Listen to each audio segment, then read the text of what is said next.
The rain had no business falling that night. Not in August, not in this part of New Mexico. Yet it came down in slow, heavy sheets, turning the dust of the open range into dark rivers that carved through the earth. The wind carried a low hum across the barren plain, and somewhere beyond the sound of thunder, a woman's voice broke through the storm. "Please, I can't take it anymore." Elias Boone reined his horse hard, the animal snorting and stamping as lightning cracked across the sky. He was just a speck against the emptiness, a cowboy wrapped in a soaked duster, hat pulled low, eyes squinting into the black night. He'd been riding back from the canyon, heading home to a ranch that hadn't felt like home in years. But that voice and that trembling cry cut through him sharper than the wind ever could. He turned toward the sound. At first he thought it was the wind playing tricks. Then he saw her, a figure on her knees near the riverbed, white dress muddied and clinging to her body, hair plastered to her face. She looked like something pulled from another world, ghostly, trembling, broken. "Ma'am?" he called, his voice nearly lost in the rain. She didn't answer. Her shoulders quaked. One hand pressed against her chest, the other reaching toward him as if grasping at air. Elias slid from his horse, boots sinking into the wet ground. The closer he came, the slower he walked, afraid she might vanish if he moved too fast. When he finally saw her face, his heart stopped. Clara. It had been 4 years since she'd left him. Left the ranch, the dust, the long winters, the man who'd given her everything he could, and watched her ride away with a man who could give her more. A banker from Santa Fe. A man who wore suits instead of spurs. And now she was here, barefoot, shivering, the rain dripping from her lashes. She looked up at him, her lips trembling. "Elias?" For a long moment, neither of them spoke. The storm filled the silence, a cruel orchestra for a scene that should never have been written. "What in God's name are you doing out here?" he finally said. Her eyes darted to the darkness behind her, the river, the hills, the emptiness beyond. "He threw me out," she whispered. "Said I was a burden. I walked for miles. I didn't know where else to go." Elias stared, jaw tight, rain streaming down his face. He wanted to feel anger, wanted to remember the day she'd ridden off in that fine carriage, her hand still wearing his ring because she didn't have the courage to give it back. But all he saw now was a woman half dead from cold and regret. He took a step closer. She flinched like she wasn't sure she deserved it. "Please," she whispered, voice cracking. "Don't send me away." The thunder rolled low across the plains, and Elias felt something twist inside him, something old and buried. He looked away, down at the mud, at the horse shifting uneasily beside him. The smart thing, the self-preserving thing, was to leave her there. Let her banker come find her. Let her learn what kind of mercy the world had for people who ran from love. But he wasn't built for cruelty. Not when she was trembling like that. He sighed, low and broken. "Get on the horse," her breath caught. "You'd still help me?" He didn't answer. He just held the reins tighter, his voice low. "Before I change my mind." She hesitated, then rose on weak legs. The hem of her dress dragged through the mud. Elias lifted her up onto the horse without meeting her eyes, then climbed on behind her. The heat of her body against his soaked coat made something ache deep inside him, a feeling he thought had long since died. They rode in silence through the storm, the sound of hooves muffled by rain. The ranch lights flickered faint in the distance like a memory waiting to be relived. As they reached the porch, Clara turned slightly, her voice barely a whisper. "I thought I'd forgotten what your heart sounded like." Elias froze. For a moment his breath hitched. Then he swung off the saddle, wordless, and helped her down. The old door creaked open, spilling warm firelight onto her broken face. He didn't invite her in. He didn't have to. She stepped inside on her own, dripping and silent, like someone stepping back into the past. Outside, the thunder rolled one last time, and somewhere deep inside Elias Boone, something started to thaw that he wasn't sure should ever wake again. The storm eased by morning, leaving the land soaked and shining beneath a pale sun.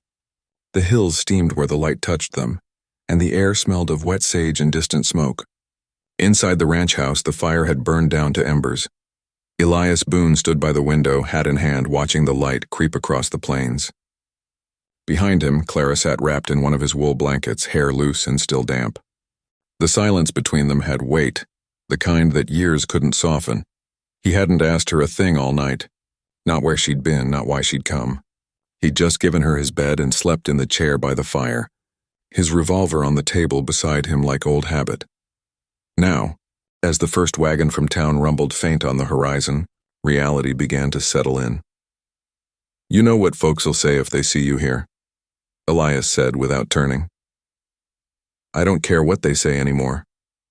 Her voice was quiet, but there was a break in it, the kind that came from pride meeting the edge of desperation. He looked over his shoulder. She sat small against the light, her fingers curled tight around the blanket. The once proud woman who'd worn silk and perfume in Santa Fe looked now like a ghost in his rough-hewn cabin. "You should," he said. "Word travels fast out here. Last time it nearly buried me." Clara's eyes dropped to the floor. "You think I don't know what I did?" Elias said nothing. He turned back to the window, watching a hawk circle over the ridge. When she finally spoke again, her words came out small. "He hit me, Elias." He turned just enough to see the mark near her jaw, a faint bruise almost hidden beneath the skin. For a long while, he just stared at it. Then he reached for his hat, jaw tight. "Where is he?" Clara shook her head quickly. "Don't, please, you don't owe me that." But Elias didn't answer. He set the hat down again, fingers tightening on the brim. His voice was low when he finally spoke. "Don't owe you? I gave you my name, my land, 4 years of my life. You walked out without looking back. So no, I don't owe you, but that doesn't mean I can stomach a man raising his hand to you." Tears shimmered in her eyes, though she held them back. "He took everything, Elias, the money, the house, and I have nowhere left to go." The words cut through him. He'd built this ranch with his bare hands, every board, every fence post, every scar. And now she sat there asking to stay like the past hadn't split open between them. Outside, the sound of hooves approached, 2 riders coming up the trail from town. Elias glanced through the window, his shoulders tensing. "Who's that?" Clara asked. He didn't answer, but he knew the look of lawmen. The tan dusters, the straight backs. One of them was Sheriff Dean Harker, a man who never minded sticking his nose in other folks' business. Elias stepped onto the porch, closing the door behind him. The wind carried the smell of wet pine and the metallic tang of trouble. "Mornin', Boone," the sheriff called as he rode up. "Heard there was company up here last night." Elias didn't blink. "Company?" "Yeah," Harker said, pulling on his reins. "Someone saw a woman heading out this way through the storm. Said she matched a description." "What description?" "Mrs. Clara Wainwright," the sheriff said, spitting into the mud. "Husband came to town yesterday asking questions. Said she took his horse and half his pride with her." Elias's jaw flexed. "She's inside," he said simply. The sheriff raised a brow. "You're admitting it?" "I'm not hiding it." Harker dismounted, boots splashing in the mud. "You know, harboring another man's wife can stir up a hornet's nest, Boone, especially when that man's name holds weight in Santa Fe." Elias looked him dead in the eye. "Then I reckon the nest'll have to sting." The sheriff studied him for a moment, then sighed. "You always did have a way of finding the hard road." He tipped his hat. "I'll give you till sundown before I report it. After that, she's his problem again." Elias watched them ride off, the sound of hooves fading into the hills. When he went back inside, Clara was standing near the fire, clutching the blanket tight. "What did they say?" He met her eyes. "They're giving me till sundown to decide whether to hand you over or make myself an enemy of the law." Clara swallowed hard. "And what will you do?" He took a long breath, glancing toward the window where the sky was beginning to clear, pale, fragile, and full of unspoken things. "I don't know yet," he said softly. "But I reckon kindness has cost me enough already." By sundown, the land was quiet again, too quiet. The kind of silence that pressed against a man's chest and made him feel smaller than the sky above him. Elias Boone stood at the edge of his corral, watching the shadows stretch long over the pasture. His cattle moved slow and uneasy, their ears twitching toward the distant ridge. He could feel it too. Something was coming.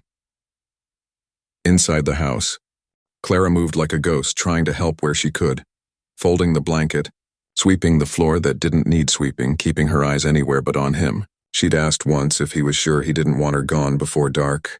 He hadn't answered. Elias's mind was a storm of its own. The sheriff's warning echoed in his head. By now, word would have reached Santa Fe. Wainwright wasn't the kind of man to let shame sit quietly. Money like his could buy riders, lawmen, or worse. men who handled things outside the law entirely. He leaned on the corral fence, watching the horizon. The sky was painted red and gold, the kind of sunset that felt like a warning. Behind him, the door creaked open. Elias, Clara said softly. You haven't eaten all day. He didn't turn. Not hungry. She hesitated, then stepped out beside him, her small figure wrapped in his old coat. Her eyes followed his gaze toward the ridge. They'll come, won't they? He finally looked at her. If I were him, I would. Clara's lip trembled, though she tried to hide it. I'm sorry, she whispered. For all of it. For leaving. For thinking I could build something better than what I already had. Elias studied her for a long moment. The woman who'd once cared more for silver spoons and lace dresses was gone. In her place stood someone thinner, rougher, realer. Sorry don't change much, he said, voice low. But it's a start. She nodded, her eyes shining in the dying light. That's when the sound came, faint at first, then growing. Hoofbeats, slow, steady, too many to count on one hand. Elias's hand went instinctively to the Colt at his hip. Clara's face drained of color. It's him. Elias stepped away from the fence, scanning the horizon. A dust cloud rose along the ridge, rolling closer like a storm. As it neared, the outline of riders took shape. 6, maybe 7. One wagon behind them, a black coach with gold trim.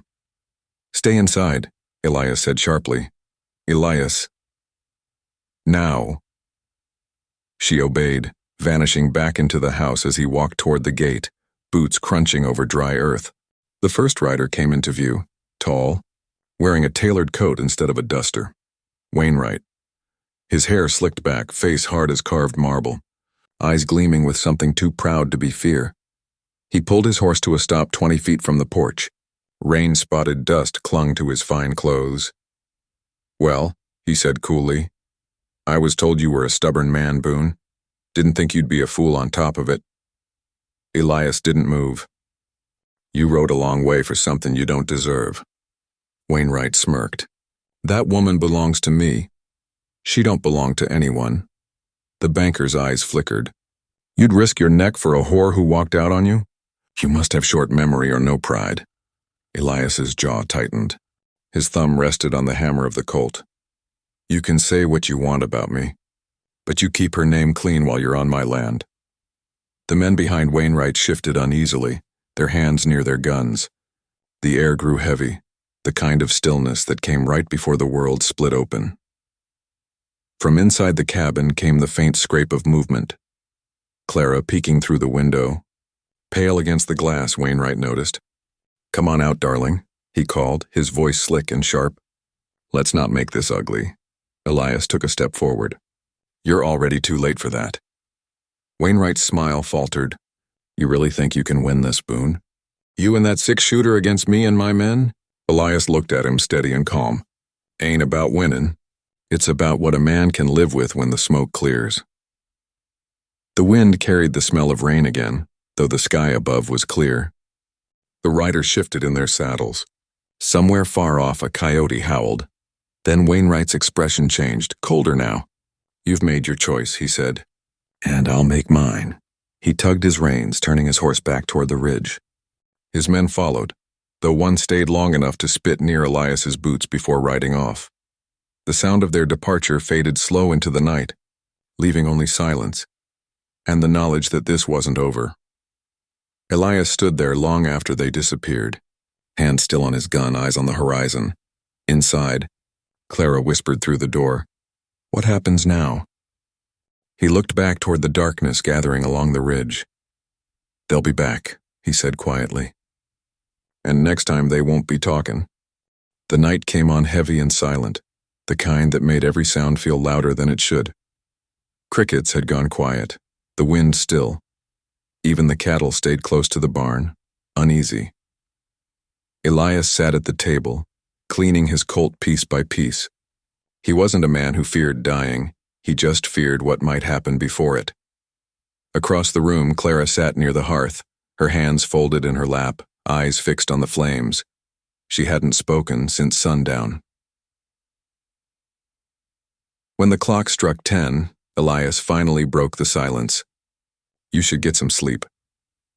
Clara shook her head. I won't sleep tonight. He looked up at her, candlelight soft on her face. For a moment, he saw the girl she'd once been. The one who laughed under the cottonwoods and danced barefoot in the creek while the world still felt simple. Elias, she said quietly, why didn't you turn me away? He hesitated, setting the cleaned cylinder back into the gun. Didn't feel right, leaving someone out in the storm. That's not what I meant. Her eyes lifted to him, steady, searching. After everything I did, after I walked away when you needed me most. He took a breath, rubbing his jaw. Guess part of me never stopped waiting for you to come back. That broke her. Her shoulders trembled and she pressed a hand over her mouth as tears spilled over. I thought I was doing the right thing, she whispered. You were kind, but you were poor.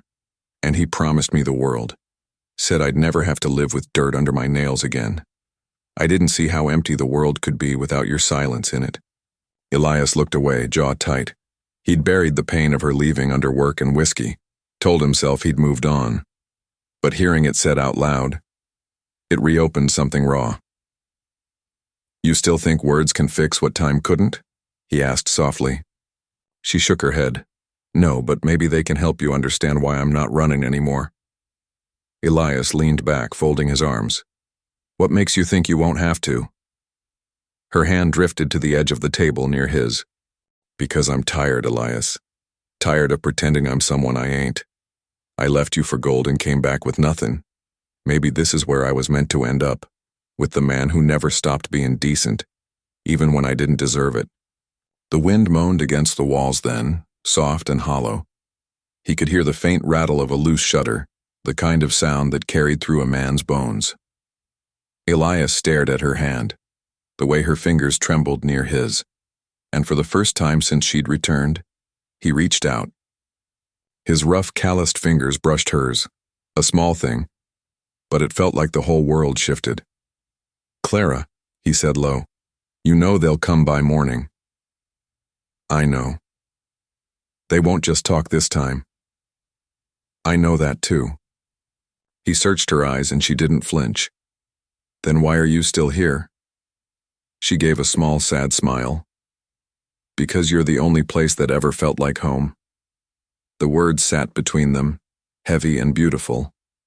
The fire crackled, and the scent of pine filled the air. Elias swallowed hard and looked away, blinking slow. Outside, thunder murmured faint in the distance, not from the sky, but from the earth. Hoofbeats, slow, many. Clara stiffened. They're here. Elias stood, holstering his Colt. Stay inside. But this time she rose too. No. Clara. I said no.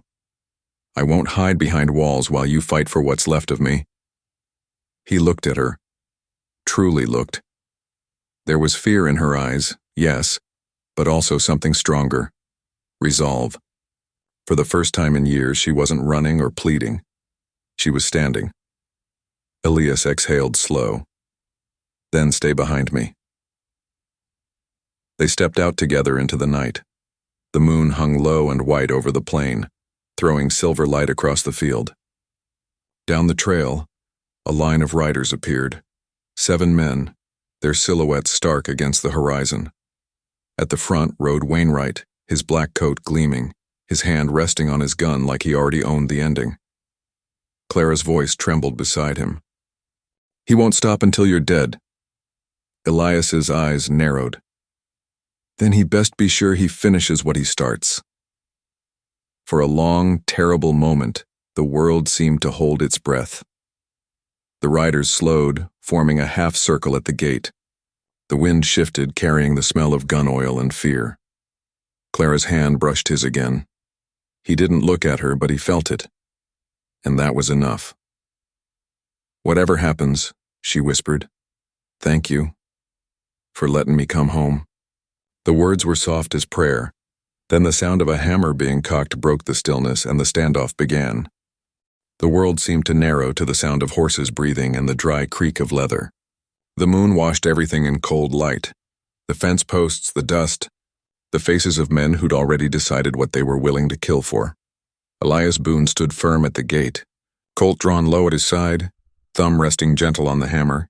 Clara was a few paces behind him, her hair loose in the wind, coat hanging too big on her shoulders. Wainwright sat his black stallion like a man who'd bought the right to look down on everyone. His face was carved from anger and pride, but underneath there was something meaner. Fear. "You got one chance, Boone," he called out. "Step aside. She's coming with me." Elias didn't blink. "She ain't property. Not yours, not mine." Wainwright smiled thin and cruel. "You always were a simple man.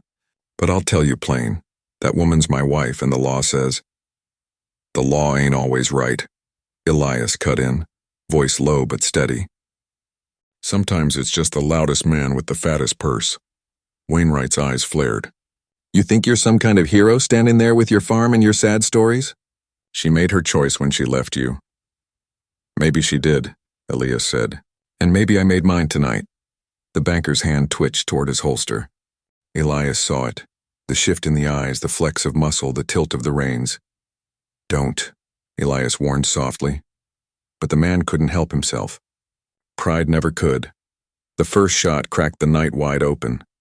The flash lit up Wainwright's face, and fear and fury frozen together. Elias's Colt barked once, twice, the recoil biting into his palm. The nearest rider fell, horse screaming and bolting. Dust rose thick as smoke. Clara screamed his name. The others fired back, wild, panicked shots that split the fence rails and tore bark off the porch posts. Elias moved like a man who'd done this before, slow, deliberate. Each shot counted, each breath measured. When the dust cleared, 2 men were down, one horse limping off into the dark. The rest backed away, faces pale in the moonlight. Wainwright sat frozen, pistol trembling in his hand, eyes wide. Elias stepped forward, Colt steady, chest heaving. "You can ride out now, Wainwright," he said quietly, "and you'll live to curse me in your fancy house. But if you raise that gun again, I'll put you down right here, and no lawman in this territory'll blame me." For a long second, the only sound was the wind brushing through dry grass. Then Wainwright broke. He dropped his pistol into the dirt, glaring through his tears. "You'll pay for this," he hissed. Elias holstered his gun, voice low and final. "Already did." Wainwright yanked his reins hard, turning his horse. "Let's ride," he barked. The men hesitated, then followed. Their silhouettes vanished into the night, fading into a world that no longer belonged to them. When the last echo of hoofbeats disappeared, Elias stood still, shoulders heavy, chest rising slow. Clara ran to him, her hands trembling as they touched his face. "You're hit," she gasped. He looked down. A shallow cut grazed across his side, blood soaking his shirt. "Ain't nothin'," he said, half smiling through the pain. "He missed where it counts." She pressed her forehead to his chest, sobbing quietly. The smell of gunpowder and rain clung to them both. He wrapped his arms around her, not like a lover reclaiming what was lost, but like a man holding something fragile and finite, something he knew the world would try to take again. "I don't deserve this," she whispered. "Maybe not," he murmured, "but it's yours anyway." They stood there until the night grew soft again. The moon climbed higher, the wind gentled, and the ranch fell silent but for the whisper of the grass. When dawn came, it painted the plains gold, a color Elias hadn't seen in years. He buried the 2 men behind the barn and sent word to Sheriff Harker himself, telling him what happened. The sheriff read the letter twice before burning it and muttering, "Some debts ain't worth collecting." Days turned into weeks. Clara stayed. She helped mend fences, fed cattle, cooked at the hearth that had once been cold too long. There was laughter sometimes, small, fleeting, like sunlight through dust. Elias never asked her to explain again. Some wounds didn't need words. They just needed quiet and time. One evening, months later, she found him on the porch watching the horizon. The sky was red again, the same red from that night. "You ever think about leaving?" she asked softly. He smiled faintly. "Every day. Then I remember who's here." Clara leaned against his shoulder, hand finding his. You froze that night, she whispered. I thought you'd let me die out there. He looked at her then, eyes tired, kind, weathered by all the things he didn't say. Maybe I did freeze, he said. But what I did after, that was the unthinkable. He turned his hand over, lacing his fingers through hers. And for the first time in years, the past finally let them breathe.